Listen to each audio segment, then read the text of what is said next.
On this edition of Leaders in Focus with IMG, we've taken the show on the road. Welcome to the All England Lawn Tennis Club. CEO Sally Bolton is our guest, and she'll be sharing with us how the magic of Wimbledon is created. The delivery of the championships and the beauty of the grounds looks like it happens by magic. The fact that it takes a lot of hard work shouldn't be visible to people. It should look like it's a joy to deliver and easy. She'll talk about the UK's major events strategy in the 12 years post-London Olympics. The quality of event delivery, organisations and people that we have in this country. I think that's been a really firm legacy. However, we cannot be complacent. And she'll share her approach to discussing the future of global tennis. There's a recognition amongst everybody in the sport that some change is needed, and we need to make sure that we are working together to try to evolve the sport, and that's what we're really focused on doing. This is Leaders in Focus.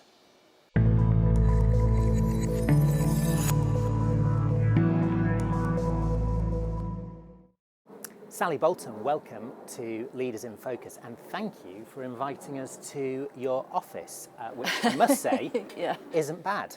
It's not too bad. Obviously, it doesn't always look quite this perfect. It helps that the sun's shining. It's amazing when people come to visit us sort of on a wet day in November. They can't believe that it doesn't look exactly like this. But of course, we don't have all the seats around these courts. We don't have all the backboards around these courts. So the grounds do look very different the rest of the year. But we are championships ready. We've got players here practicing already. We're now in that moment of anticipation before we can welcome everybody into the grounds and share with them all of the hard work we've put in over the last year. Yes, we're talking just a few days before the championships begin. Obviously, the biggest moment of your year, I would imagine. I'm really interested in the 2 weeks of the championships and your role as CEO of this place. What your responsibilities are, how you prioritise, because there will be, I would imagine, a lot going on, from welcoming dignitaries to perhaps a little bit of firefighting behind the scenes. Yep. How do you approach the next fortnight? So I think what you recognise at the beginning of the fortnight is you have no real idea what's going to happen by the time you reach the end of it. So there are set piece parts of every day and parts of the 2 weeks. So fixed media commitments, we have daily operationals meetings, we'll have a daily order of play meeting looking at the order of play for the next day. And then there's various other things that generally happen. So everyone's in town in tennis. So we have a lot of meetings with our Grand Slam colleagues, so they tend to be diarised, and I try to make the time to do those. And then there's lots of other stuff that happens that you can never really predict what they're going to be. It's important to try to get round all of our partners and all of our stakeholders. As I said, everyone's in town for the championships. They're all here to experience the 2 weeks. It's partly my job to make sure I'm seeing all of those people. So we try and fix those in the diary, but the reality of the days is you sort of arrive here on site about 7 a.m. More often than not, don't leave until sort of 11 o'clock in the evening. You don't really have much of an idea what's going to happen any given day, but you know, that's the joy of working in this industry. You know, I love live events. That's what really drives me. So I can't complain, even though at times there are moments where I think this is madness. Are the order of play meetings fun? Fiery? How would you describe them? They're always interesting because scheduling and coming into tennis in this job, or when I joined the club back in 2016 for the first time, I think scheduling was one of the areas that, having worked in lots of other sports, there's loads of read across between sports events, but scheduling a tennis tournament is very unique. And as I would always say to people, it's an art, not a science, and everyone has a view on it. And I think most people see it much more simplistically than the reality. So oftentimes the decisions make themselves, but more often than not, we have some difficult decisions to make because we have more blockbuster matches than we have show courts. And actually, particularly in those first sort of 4 days, there are difficult decisions to be made. And we recognise that with any of those decisions, there'll be some people that think they're the right decisions and some people that think they're the wrong decisions. But that's part of the challenge. I'm always interested, and we've spoken to lots of leaders across different sports organisations on Leaders in Focus, about the rhythm of leadership, and particularly in a role like yours where you have these 2 weeks, the world's focus, a huge garden party, social occasion, British institution, but you've got the other 50 weeks thinking about these 2 weeks. And I wonder how, from your point of view, from a leadership position, that informs and impacts the way you lead the team here and the way that you manage the business? I think the very visible cadence of the year to the outside world is the 50 and the 2. But the reality of our organisation is that we are a club. So all year round we have members here playing tennis, attending social events. So we're busy all year doing those sorts of things. We have almost 100,000 visitors a year who come to do tours of the grounds and visit our museum too. So there is a lot going on in the 50 as well as the 2. And I think about the range of the disciplines in the business and what people are doing. So I think about our estate team, are a great example of a team where during the 2 weeks, they're not building anything. They're spending time looking at the way facilities work, thinking about how we're going to develop them. When we're all coming off the back of the 2 weeks and sort of breathing a sigh of relief, they are absolutely leaping into action because then that's their busiest time. So whilst the world sees the 50 and the 2, actually the reality of the role is that in any 12-month period, there are peaks and troughs of different things. And of course, the challenge for leadership here is there's the 50 and the 2, but there's also the 5 years, the 10 years, the 15 years as well, and trying to make sure that you're prioritising time on all of those things at the appropriate point is a constant challenge. But it's an exciting challenge. Obviously, a huge history at this place, and actually for our industry audience, I think there will be a very strong recognition of all the innovation across all sorts of areas that has happened here over the past few years and continues to happen. But that balance between tradition and modernity, again, from your role as somebody with the oversight and with the long-term view being a big part of your responsibility, how do you look at that when it comes to the grounds here and the business? I would say it is, if it's not a daily challenge and decision-making process, it's certainly a weekly and monthly as we think about treading the fine line of protecting heritage and history whilst innovating and evolving to make sure we stay relevant. You know, as many people in our sector would recognise, the biggest threat to all of our existence is that we become irrelevant. And that challenge, the pace of change and the way in which consumers are consuming entertainment and sport is ever accelerating. And so in many ways that challenge just becomes more acute. I think what I'm very focused on is recognising the protection of the things that are really true to our heritage, not just that's the way we've always done things. Quite often people will make a case for protecting something as a tradition when actually it's just a custom and practice we've done for a long time. So the queue is probably the best example of that. The queue is an absolutely iconic part of what makes Wimbledon so special. But the thing at the heart of it that we have to protect is the accessibility. The reason why it's important to the championships is because it affords people the opportunity to get into an otherwise sold out event if they've got the tenacity to queue up. The fact that the queue looked like lots of people standing in a line over many years is the thing we are going to have to evolve as people are more or less willing to do that. And so this year we've got some changes to the queue to try to help with that experience and make the queue a more appealing experience for those people that choose to join it. But the tradition we're trying to protect right at the heart of it is the accessibility. And another thing that strikes me actually, probably more so in tennis than in a lot of other sports, there is a sort of natural thread of history just by the sheer number of former players, former champions who come every year and are still very much around the sport, either as coaches or as broadcasters. And I guess that's another sort of magical element of that, all of this. Yeah, and it is, as you say, a giant party for 2 weeks. All of the tennis world descends here. And we're very proud of the fact that those around tennis may or not choose to go to other events, but most of them are here. And so that, you see it and feel it around the grounds, that sense of old friends getting together again. They might not have seen each other for the year or for longer than that. And that's all sorts of parts of the sport. But certainly a lot of the old players coming back is a real joy to see. And the joy of them coming back together in this environment, I think, is an important part of the history and heritage of the championships. What number championships for you is this as CEO? As CEO, this is my fourth. Yeah.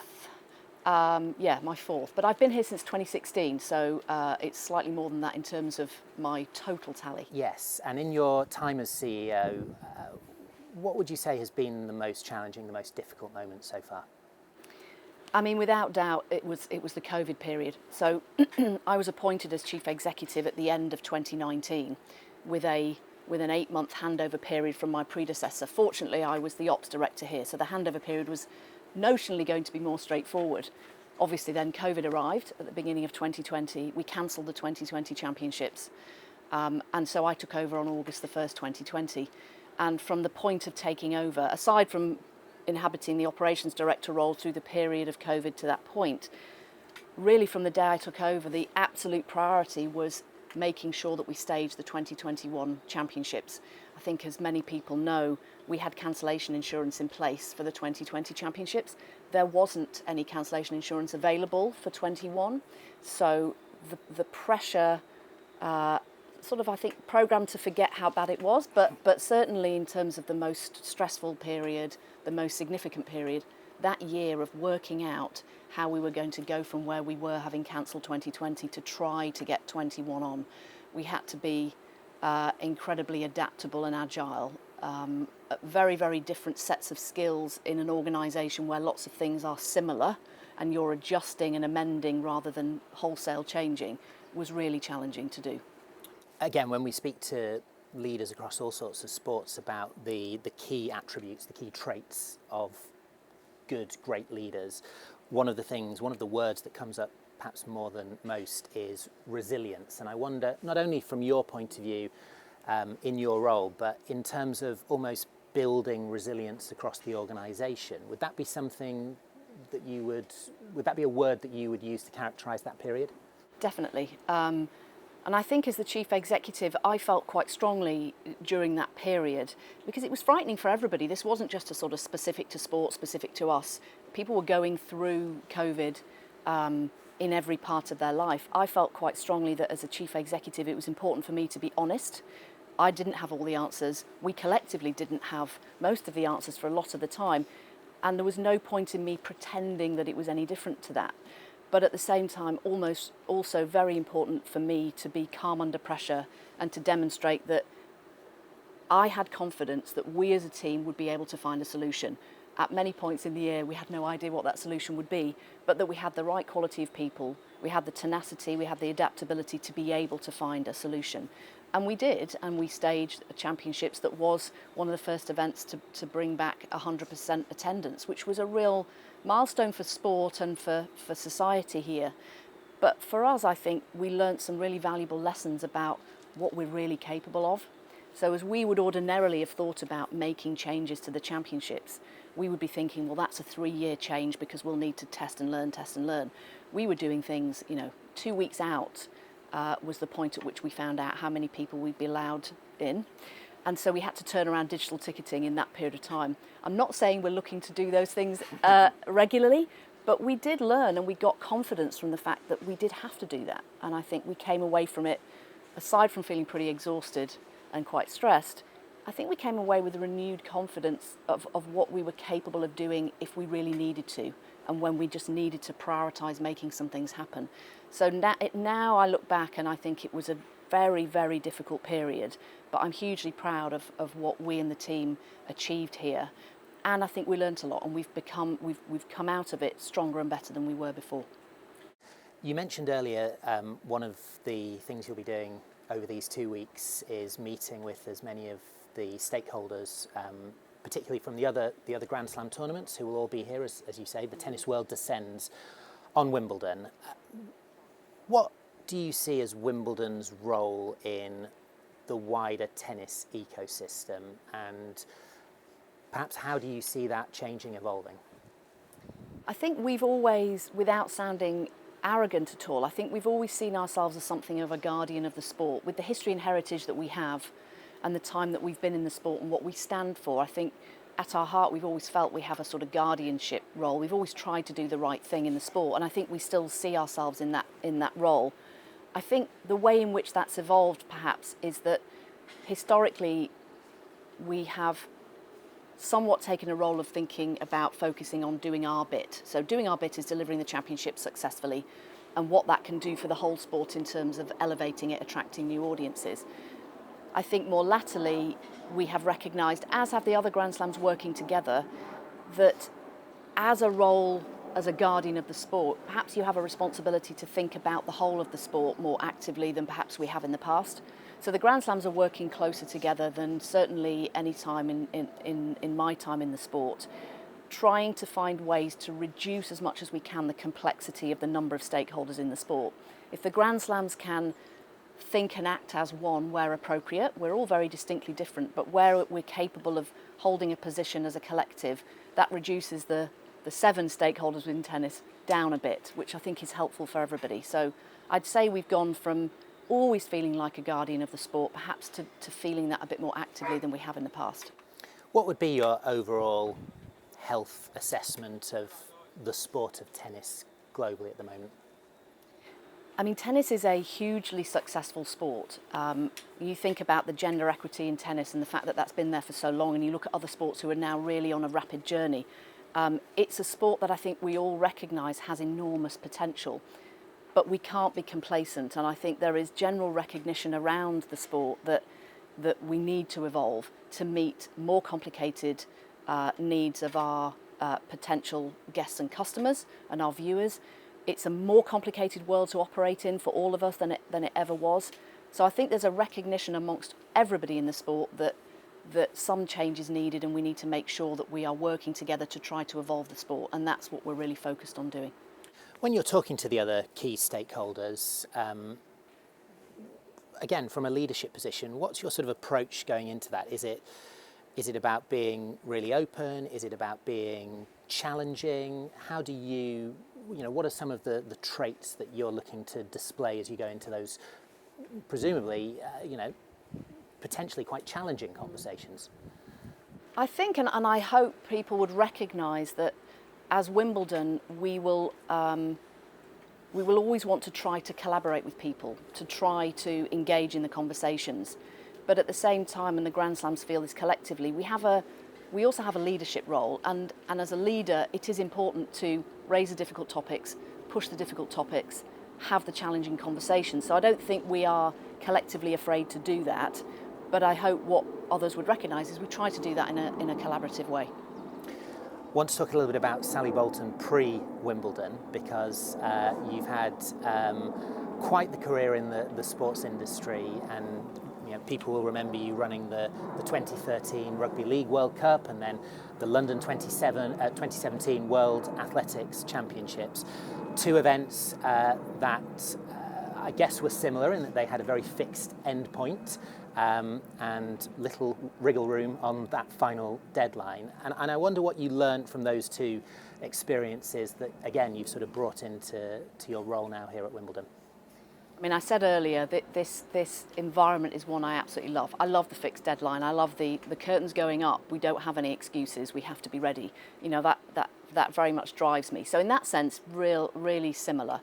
There is an awful lot of read across between delivery of major sports events. There's lots of similarities. The types of people you need to have on your team, the quality of the people you need to have on your team, that live environment. A lot of the really basic stuff is really similar. You then overlay the nuances of each different sport and the complexity of that. So I'd worked in rugby league for a very long time before I delivered the World Cup. So a lot of the understanding of the sport was, I didn't have to think too much about that.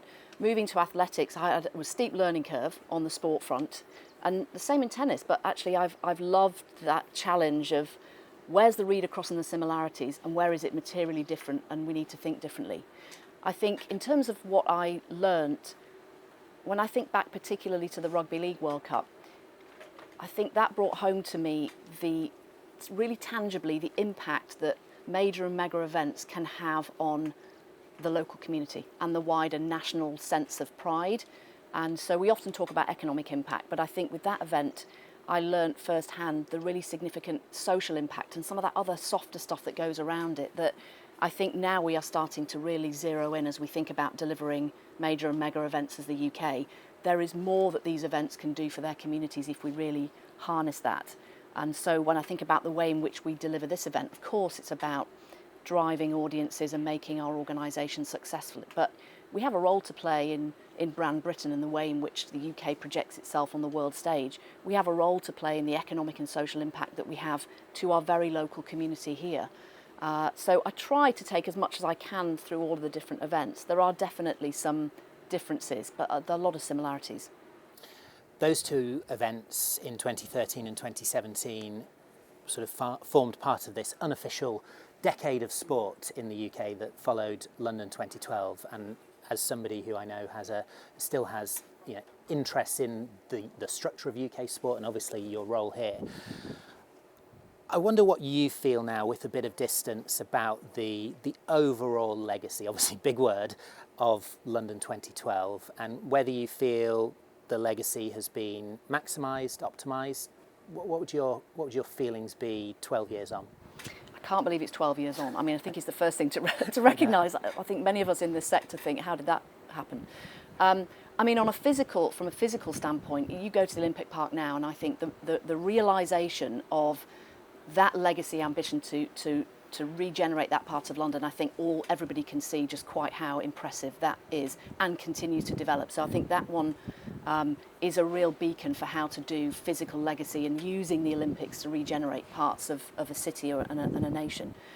I think in terms of major and mega events, you only have to look at the sort of pipeline of events that we have staged since then, and the credibility and standing on the international stage for our ability to stage events and the quality of event delivery organisations and people that we have in this country.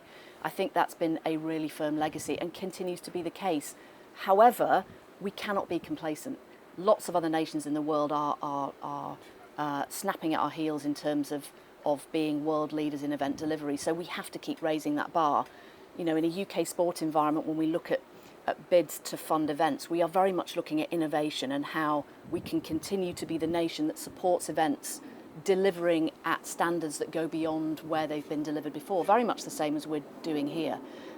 So I think the legacy very, very much delivered, but we can't be complacent about the position that we held and I think still hold. Thinking again about your approach to leadership, where do you go to for advice, for guidance, maybe particularly in the tougher moments? Various places, I think. So there's some sort of obvious ones. So the benefit of the All England Club is a lot of the history. So during the Championships particularly, I've got 3 predecessors around and about that I can literally call on. And in many ways, there's nothing new under the sun with the Championships. And some of the nuance of, look, we've seen this before. It might have been 15 years ago and therefore a little bit different, but we've sort of been here before. So calling on their expertise and the benefit of their wisdom, definitely something I do. I think I talked earlier about COVID and now in hindsight, many of the benefits that came from that. One of the really fantastic benefits was bringing a lot of the CEOs of sports together, and particularly the summer event CEOs. And now we are our own little support network. It was very much needed during COVID, but that collection of CEOs particularly, oftentimes we will catch up around issues that tend to affect all of us. So often they're the place I will go. And then probably trying to not always think about being in sport. So friends who hold leadership roles in different sectors and what can I learn from that is definitely somewhere I would be going to try to broaden that spectrum of experience. And I guess the flip side of that question is thinking about your team here, and you've got a lot of volunteers, a lot of people who are temporary staff who are coming in for this tournament, as well as obviously your full-time crew. And I wonder, particularly during this peak period of the year for you, what your sort of communication strategy is, and I suppose knowing when to motivate, when to praise, when to challenge, and how you balance all of that up in what is a very highly intense period. And it changes very quickly. So certainly I always feel that the championships is coming when you walk into the grounds on a morning and you no longer know everybody that you see. So I'm wandering around saying good morning to everybody thinking, well, I better just say good morning, but that's when we start to grow. And so the challenge for us is we have a core team here of about 350 people and a really diverse range of roles. We have everything here from a a marketing director, as you'd expect. We've got our own French polisher on the colleague group too. So very diverse range of roles, but it's not an enormous organisation, and so motivating that group for the year is a very different task to suddenly finding ourselves with thousands of people arriving who will only be with us for the 2 weeks, and how we try to instill in those groups the commitment to guest service and the commitment to guest experience. And we did some work with Disney a couple of years ago now, really trying to capture and create systems around good guest experience. We've always had a reputation for doing it well, but actually we really wanted to be able to roll it out more consistently. So I think we're always looking at ways we can do that better, because the reality is if you're here for 2 weeks, you're thinking differently to someone who will still be here in August, kind of clearing up after the championships and staging the club events that we have. I think it's using different skills to get to those different groups. And of course, I can't be everywhere. That's the ultimate challenge during the championships. And it's not unique to here, but certainly you can see there's a precision, there's an attention to detail here. There's a brand identity, I suppose, to use a sort of marketing corporate phrase, that is so important to uphold for that guest experience, and as you say, for the wider, I guess, global audience who will be watching. It really is our obsession with detail and our focus on trying to achieve perfection. You never do. Is so much a part of our DNA. It's a really positive part of our brand for the team, and as a leader, it's a challenging one to manage, because pursuit of perfection is quite punishing on a team. And we do have to work hard to make sure we're celebrating success. You look at what the team have delivered before anybody's even arrived. It's extraordinary. But as a team, we have a habit of going, well, actually, I can see a little bit of something there that's not quite perfect. But that is part of who we are, and that's what I think people love about us. And I think making it look effortless, it's important for us that the delivery of the championships and the beauty of the grounds looks like it happens by magic. The fact that it takes a lot of hard work, pain and effort shouldn't be visible to people. It should look like it's a joy to deliver and easy. The question I most get asked, as do most people that work here, what do you do for the other 50 weeks? You've obviously got your feet up. And if people believe it's that easy, I'm really happy with that, because people shouldn't see how hard it is. They should see perfection, and they should think it looks like magic, because it is magical. Hopefully not too much pain, though. Well, it depends. I have to say, as I get older, those later nights in the first 5 or 6 days do take their toll. You talked about the projection that this place can help with of Britain and of the UK as an event host, but clearly Wimbledon is also part of a sort of national brand building, if you like, maybe even a little bit of soft power. And I'm really interested in what you're doing internationally in terms of continuing to build and hone the Wimbledon brand, and particularly in North America, which is of course the market that everybody talks about across the sports industry, and everybody's looking towards. And you've obviously got a very long-standing broadcast presence there. There's a different feel to it in that it's a sort of breakfast time viewing with the time difference. But you're also activating in the US. Tell us a little bit about again what you've done so far and what you have planned for these 2 weeks.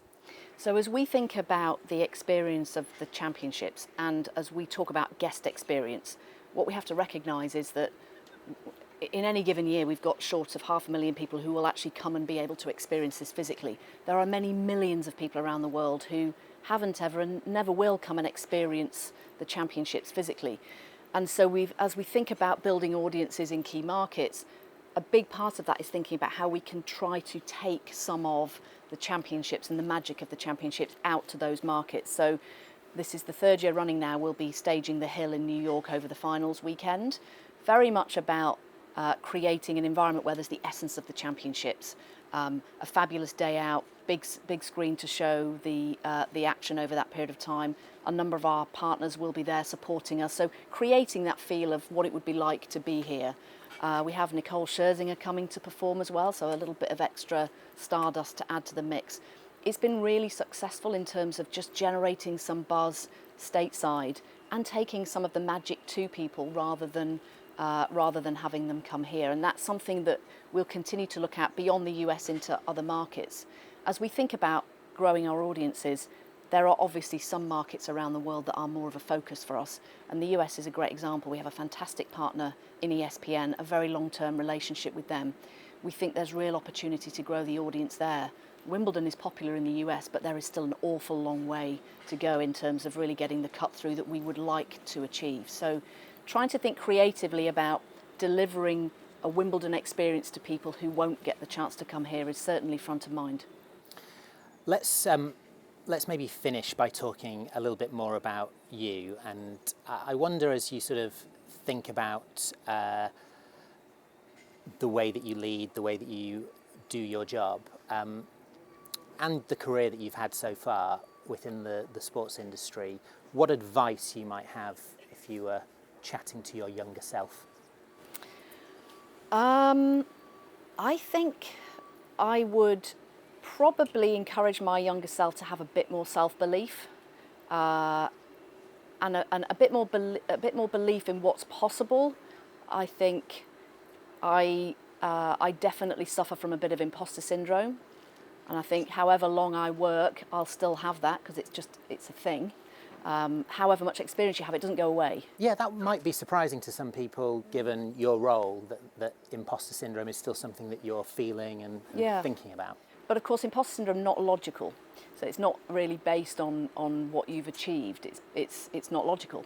I suppose I can rationalise it now more in my own mind because of my experience. But I've always struggled with that. So I think what I would encourage my younger self is to just believe a bit more in my ability and push the boundaries a bit more than I probably did. I have no regrets. I mean, I've been incredibly lucky and fortunate, and I think I have taken opportunities when they've come about. But I think I probably could have just been a bit more confident in my ability earlier on in my career. But my goodness, I can't really be sad about any of it on the basis of where I'm sitting today, doing such an amazing job and having the privilege to lead this organisation. At some point in the future, there will be another CEO of Wimbledon. Yes, someday. I won't ask you to put a time frame on that, Sally, No. but as you talked about part of your role being long-term strategic thinking about what this place is, how the business works, how it evolves, what do you think some of the biggest long-term challenges will be for successors of yours?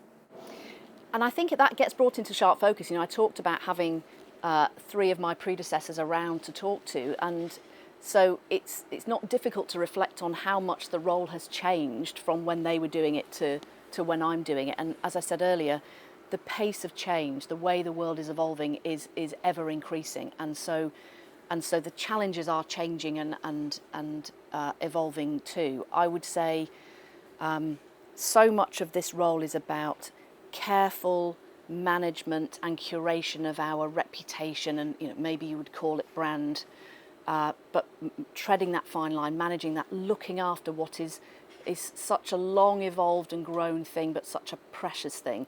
That, I think, has become much more front and centre for me, and I think in my successor that will continue to be the case. We're operating in a much more complicated world than we ever did before. We are proudly on a global stage, but that brings with it the challenges of being on a global stage, and the expectation of audiences of sport and sporting organisations to stand for something more than just sport. I think that part of the role, I think, has got bigger over time, and I think will continue to be. And we need to continue to grow our audiences globally. We've got to stay relevant. We've got to attract more people to want to come to the championships and watch the championships. So I think people with experience and bringing something relevant from that space important. And then probably the final part, which I think has always been relevant and will continue to be relevant, we are a club first. And that might not be obvious to many people, but we're a club first. So part of being the chief executive here is recognising that and understanding that it's not about having the best ideas to succeed. It's about being able to take people with you and to sell that vision to the members of the club as much as it is to the rest of the world, and that is a particular skill set. Final question. The Monday after the championships, Yes. What does your diary look like? Literally nothing is in my diary on the Monday after the championships. It's actually a really special day here on site the Monday after. So we are very quickly into D-Rig. So there's a lot of people in high vis, lots of pickup trucks, forklift trucks around the place. But we also have the men's champion tends to come back on the Monday. The team here have a chance to meet them. We have a great photograph with whoever's on site sitting with the men's champion if they're happy to do it. The ladies champion does a similar thing on the Sunday. So it's a special day, a lot of exhaustion, but we go into then a really packed summer of club events. So we're down in one thing, but we're ramping up. You know, we have a lot of tennis clubs coming from around the world to play in competition against the club here. So we are turning around quickly back to being a members club. Never stops. It never stops. Sally Bolton, thank you very much indeed. Thank you.